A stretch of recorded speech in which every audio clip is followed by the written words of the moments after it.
J'ai juste envie de dire merci à Pedro Pascal et Bella Ramsey. You trust me?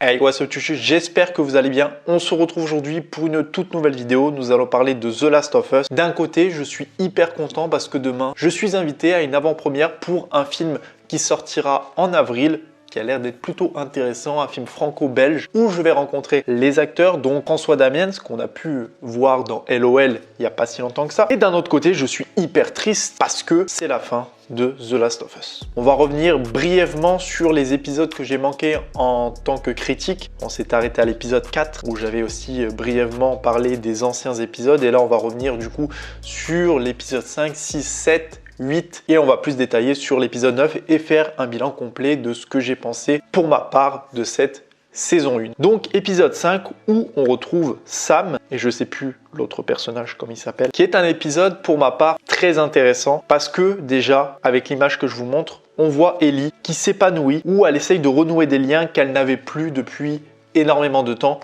Et ça faisait du bien sur ce côté-là qui après devient quelque chose d'un peu plus triste, on va dire. Mais de voir Ellie sous une autre forme où elle est hyper attachée aux gens, elle est hyper à l'écoute. Et ça, c'est plutôt plaisant, sachant qu'elle ne parle plus à énormément de monde ou alors la plupart des personnes avec qui elle a parlé sont toutes mortes. Et ça, c'est aussi le cas qui va arriver avec du coup Sam, il me semble que c'est Sam celui-ci. Mais c'était un épisode vraiment intéressant par rapport à ça. Et en plus de ça, on avait un épisode avec beaucoup d'infectés, de colosses. Un colosse qui était vraiment impressionnant, que j'ai vraiment bien kiffé. Il était vraiment hyper bien réalisé par rapport à ça. Et ça, je trouvais ça hyper cool d'avoir un gros colosse comme ça, malgré le fait que j'aurais préféré qu'il y en ait plus, mais ça on en reparlera dans le côté bilan de la série, pour parler de ce côté qui est nettement différent quand même du jeu vidéo, ce qui est quand même assez compréhensible, mais pour les fans même du jeu, j'aurais préféré avoir certaines choses quand même un peu plus intéressantes ou même beaucoup plus d'épisodes. Ça, j'en reparlerai bien évidemment sur la fin pour ce côté-là. On part du coup sur un épisode 6 qui est cette fois-ci très intéressant, que j'ai vraiment apprécié de fond en comble parce qu'on retrouve du coup l'acteur Gabriel Luna qui joue du coup Tommy. Et donc là, on est vraiment dans une ambiance complètement différente où il neige, voilà, ça fait un petit peu western que j'aime beaucoup. Vraiment déjà, on retrouve ce côté un petit peu population, on va dire, où il y a beaucoup de monde, où voilà, ça remonte le côté avec Joel et Tommy, qui est vraiment très intéressant. Mais ça marque aussi une scène qui était agréable et très triste dans le jeu, entre Joel et Ellie, qui est vraiment plutôt bien faite dans celle-ci. Et c'est surtout que c'est une scène assez marquante dans le jeu vidéo et je suis bien content qu'ils l'ont intégré là-dedans. En tout cas, oui, cet épisode, franchement, si on devait donner une note, il y a vraiment très bonne ambiance, voilà, où il y a beaucoup de dialogue. Pas forcément énormément de violence, mais voilà, c'est plutôt le côté dialogue, le côté où on retrouve vraiment la population qui est vraiment intéressante, que j'ai bien aimé dans cet épisode, et vraiment ce petit côté aussi hivernal, western, qui fait très américain dans celui-ci. On part ensuite sur un épisode 7, cette fois-ci, qui est nécessaire, mais peut-être pour ma part hyper long. C'est d'ailleurs dans le jeu vidéo le DLC, donc Left Behind, où on retrouve du coup l'histoire entre Riley et Ellie, suite au fait que Joel soit blessé par rapport à cet épisode, parce que voilà, ils repartent tous les deux, ils suivent la route pour aller justement à la rencontre des Lucioles, pour permettre à Ellie de donner entre guillemets le remède pour être immunisée sur les autres personnes, créer un remède tout simplement. Donc on a vraiment ce petit flashback où on nous raconte vraiment une des personnes importantes que Ellie aimait et qui a disparu à ses yeux Et ça raconte aussi dans la même logique le fait qu'elle se soit fait infecter et pourquoi elle est immunisée. Donc un épisode vraiment cool, mais c'est pas non plus une excellence parce qu'il est hyper mou. C'est vraiment un épisode très enfantin, très joyeux, mais hyper long. Et ça, c'est dommage parce qu'il y a des épisodes qui devraient, pour ma part, être beaucoup plus intéressants et on passe hyper vite sur ces moments-là. Bon, on en reparlera, bien évidemment. Donc voilà, cet épisode, voilà, où on se retrouve dans ce centre commercial, où on voit du coup l'affection entre les deux, où vraiment Riley, elle, est du côté des Lucioles et Ellie, je crois, du côté de la Fedra, si je me trompe pas, ou c'est l'inverse, je sais plus. Franchement, j'ai un trou de mémoire là-dessus par rapport à ça. Mais un épisode, voilà, où vraiment très joli, même d'ailleurs au niveau des décors commercial et tout. C'est vraiment très sympathique, que j'ai vraiment apprécié à ce niveau-là. Donc voilà, un épisode vraiment même très triste sur la fin. Mais encore une fois, on passe trop vite au moment où Riley se fait infecter et Ellie aussi.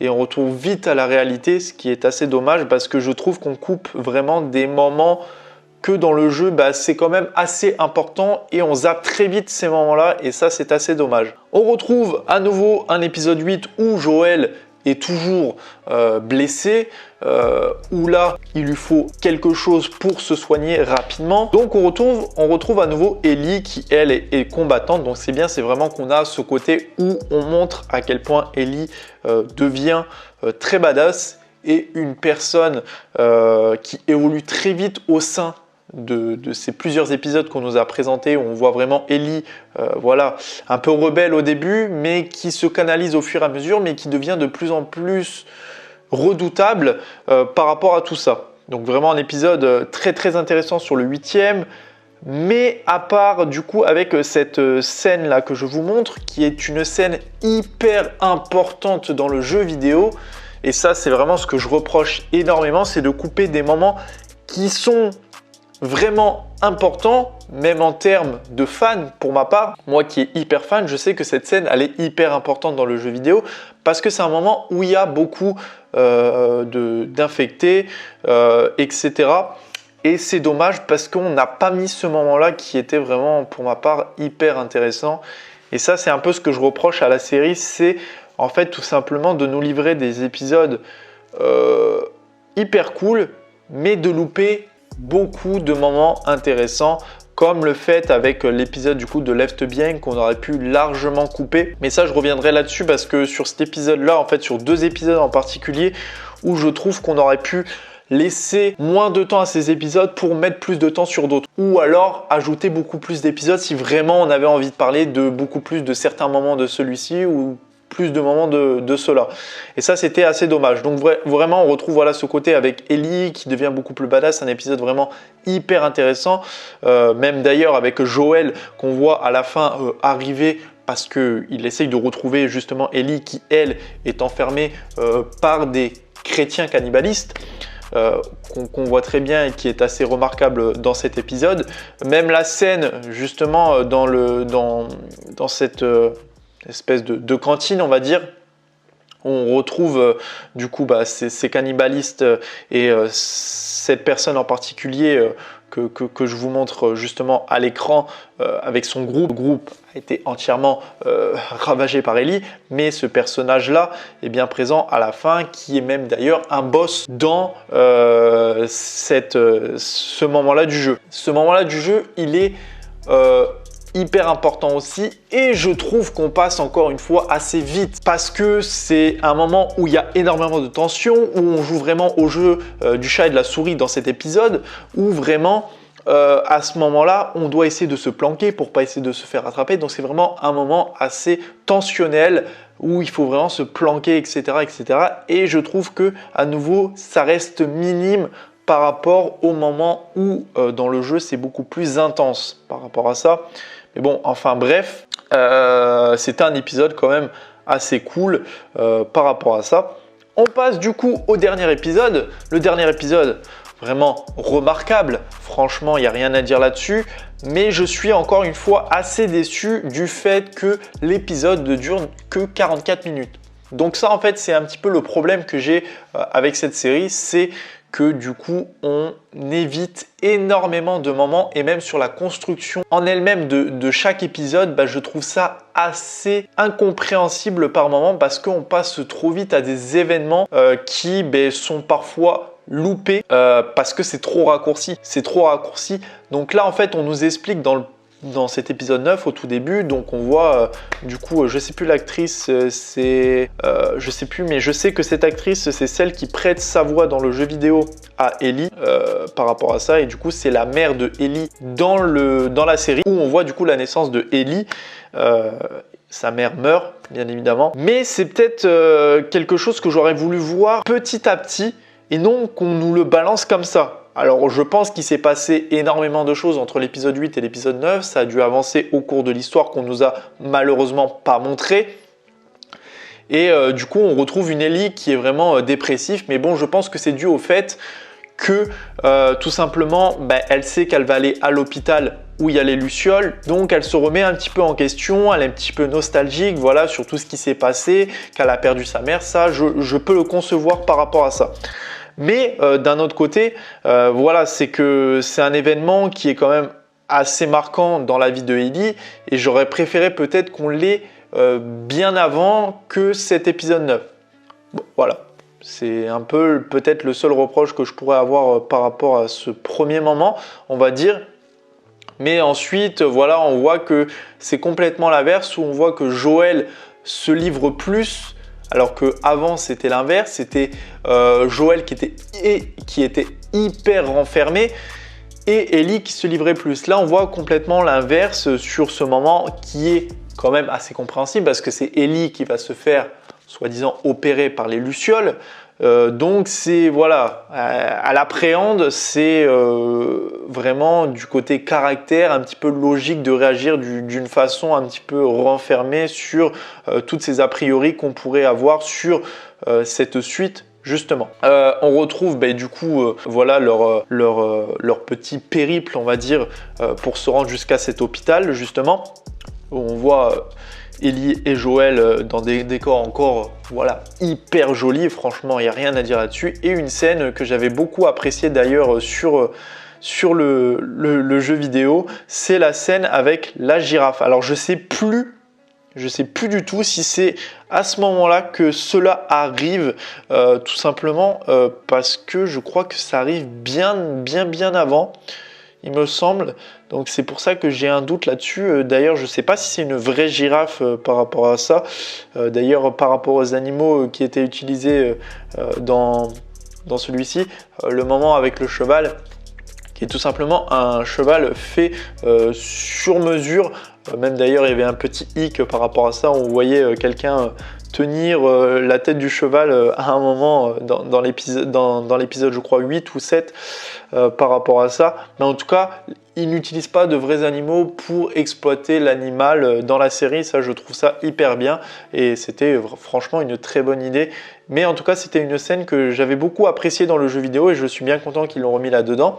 Enfin bref, on arrive au moment de la scène de l'hôpital. La scène de l'hôpital qui, pour ma part, est vraiment une scène. Voilà, tu arrives sur la fin, donc c'est vraiment un final qui doit être explosif aussi. Et je trouve ça assez dommage que la scène qui se déroule dans l'hôpital où Joël essaye de retrouver Ellie qui, elle, était tout simplement en opération, se passe hyper vite. Je crois que ça a dû durer 5 minutes où Joël tue tout simplement tout le monde. Et je trouve aussi à ce moment-là, il n'y a pas assez de gore, alors que The Last of Us, ça reste quand même quelque chose interdit aux moins de 18 ans. Et je trouve que le côté gore n'est pour ma part pas assez développé dans celle-ci. Et c'est assez dommage de ce côté-là. J'aurais préféré qu'il y ait voilà, ce côté un petit peu plus horrifique, plus gore de ce côté-là.